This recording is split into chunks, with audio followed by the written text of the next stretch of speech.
Assalamualaikum guys, I'm Abira Altaf. Hope you all are doing well. हम आप लोगों को प्रेजेंट इंडेफिनिट के बारे में मैं आप लोगों को बता चुकी हूँ और यहाँ पर मैंने लास्ट टाइम आप लोगों को फॉर्मूला बताया था, आइडेंटिफिकेशन बताई थी और कुछ चीज़ें जो बहुत ज़्यादा इंपॉर्टेंट थी वो सारी वहाँ डिस्कस की थी। यहाँ मैं आप लोगों को सेंटेंस मेकिंग सिखाऊंगी कि जैसे मैंने आप लोगों को आइडेंटिफिकेशन बताई थी कि ता, ती, ते, ता है, ती है, ते हैं, था, तो इसी तरह यहाँ पर मैं आप लोगों को सेंटेंसेस बनाकर उसमें पूरा फॉर्मूला पुट करना सिखाऊंगी जिससे आप लोग सेंटेंस बना सकेंगे वर्बली भी और रिटन फॉर्म में भी। ठीक है, तो पहले ऐसे ही मैं एक सिंपल सा ले लेती हूँ एक उर्दू का सेंटेंस के मैं खाना खाती हूँ। यस, मैं खाना खाती हूँ। ठीक है, तो पहले ये होता है ना कि अगर मैं किसी बिगनर की बात करूँ जिसको ज़्यादा नहीं पता हो, तो मैं सोच रही हूँ कि मैं सेंटेंस में भी आप लोगों को सब्जेक्ट, ऑब्जेक्ट और वर्ब का थोड़ा सा समझा दूँ। ठीक है, जैसे मैं who is doing work, I am doing work over here, so I am the subject in the sentence. ठीक है, उसके बाद बात करते हैं हम वर्ब की। तो वर्ब है क्या? वर्ब कोई भी एनी एक्शन, हम कोई भी काम करें वो वर्ब है।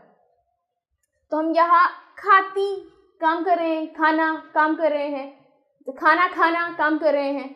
ठीक है, और किस पर काम हो रहा है? That will be object. तो ऑब्जेक्ट क्या है? पे खाने पर काम हो रहा है। मैं खाना खाती हूँ, खाती वर्ब, मैं सब्जेक्ट, तो खाना क्या हुआ? ऑब्जेक्ट, ये वर्ब। ठीक है, तो इस तरह से अब आप लोगों को सेंटेंस बनाने में, फॉर्मूला पुट करने में बहुत आसानी होगी।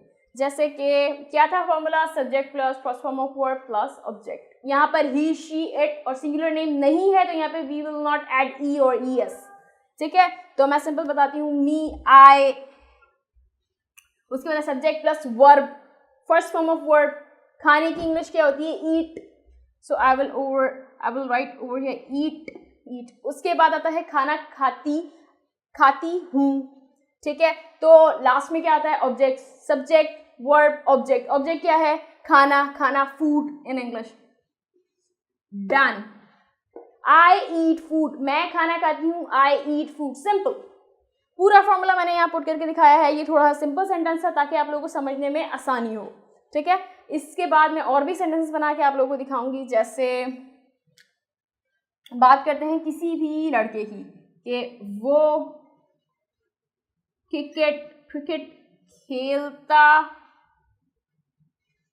है, वो क्रिकेट खेलता है। ठीक है, तो अगर मैं यहाँ पे एस और एस का इजाफा होगा, क्यों? क्योंकि यहाँ पर हमारे पास ही आ रहा है। ही अगर मैं लगाती हूँ तो ही प्लेज क्रिकेट।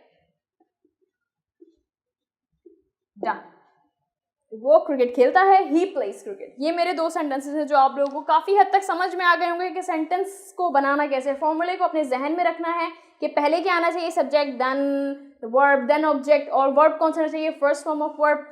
तो ये मैंने सारा लिख दिया है, play first form of verb, second played, third played, तो हम वो यूज़ नहीं करेंगे। हमें फर्स्ट चाहिए तो हमने फर्स्ट यूज़ किया और एस और एस का यहाँ इजाफा कर दिया। ये दो सेंटेंसेस है।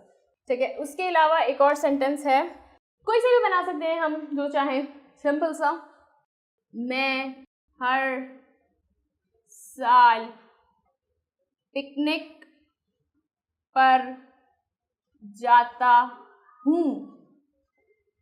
ठीक है, हर साल पिकनिक पर जाता हूँ। ठीक है, तो मैं लिख सकती हूँ यहाँ पे आई गो, जाना, फर्स्ट फॉर्म गो जाना, आई गो टू पिकनिक। ये जो सारी चीज़ें होती हैं ना, हर साल, रोज़ाना, और ऐसे बहुत से सेंटेंसेस जो आ रहे हैं, ऐसे वर्ड्स आ रहे होते हैं सेंटेंसेस में, वो हमेशा हम लास्ट में ले जाके कहें तो ज़्यादा अच्छा है। या फिर स्टार्ट में कह दें every year I go to picnic और I go to picnic every year. हम इस तरह भी कह सकते हैं स्टार्ट में, पर बीच में नहीं आना चाहिए, लास्ट में या स्टार्ट में लिखने तो ज़्यादा बेहतर है, अच्छा लगता है sentence, I go to picnic every year. ये हमारा सेंटेंस है। ठीक है, इस तरह आप लोगों को समझ में आ गया होगा कि हम प्रेजेंट इंडेफिनिट के फॉर्मूले को किस तरह सेंटेंस में पुट कर देते हैं। मैंने आपको यहाँ पे बताया था कि सब्जेक्ट, ऑब्जेक्ट, वर्ब, इसको जहन में रखना है, इसको हमेशा, और फॉर्मूले को जहन में रखना है कि और सब्जेक्ट क्या है, ऑब्जेक्ट क्या है, वर्ब क्या है, ये आपने सब कुछ लर्न करके फॉर्मूले को अपने जहन में रखना है, फिर सेंटेंस बनाना शुरू करना है तो सेंटेंस ईजिली बन जाएगा। ठीक है, हर रूल को जहन में रखना है। तो ये था आज का मेरा टॉपिक। इसमें मैं आपको मजीद सेंटेंसेस बनाना सिखाऊंगी आगे, और आगे टेंस भी मैं डिस्कस करूंगी। ठीक है, तो ये प्रेजेंट इंडेफिनिट का एंड होता है। इसको आप लोग प्रैक्टिस करें, इसके और सेंटेंसेस बनाएं। Thank you so much. इंशाल्लाह मैं कुछ नई वीडियोस में मैं नया कॉन्सेप्ट लेकर आऊँगी आप लोगों के लिए। Thank you so much.